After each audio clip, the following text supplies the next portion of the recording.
Hai, Assalamualaikum warahmatullahi wabarakatuh. Ketemu lagi bersama saya Sarah Janin Berlita dengan NPM 2101028 untuk materi kepemimpinan dan perilaku organisasi yang diampu oleh Bapak Asep Saiful para SEMM. Untuk kali ini materinya membahas mengenai motivasi. Apa sih motivasi? Motivasi kata dasarnya motif yang berarti dorongan, sebab atau alasan seseorang melakukan sesuatu. Jadi, motivasi suatu kondisi yang mendorong untuk menjadi sebab seorang melakukan suatu perbuatan secara sadar.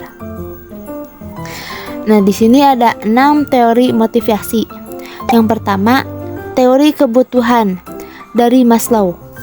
Ialah kekuatan atau tenaga yang menghasilkan dorongan bagi individu untuk melakukan agar dapat memenuhi kebutuhan tersebut, di antaranya kebutuhan fisik, kebutuhan psikologi, dan kebutuhan spiritual.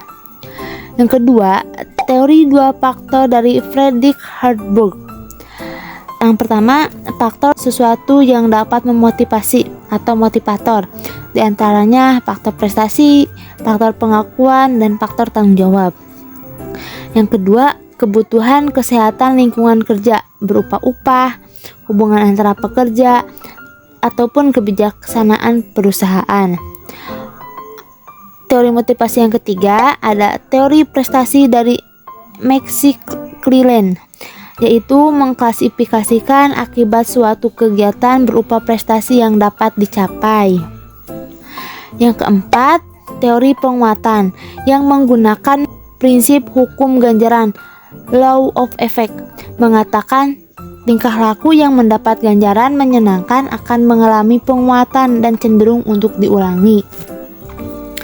Yang kelima ada teori harapan.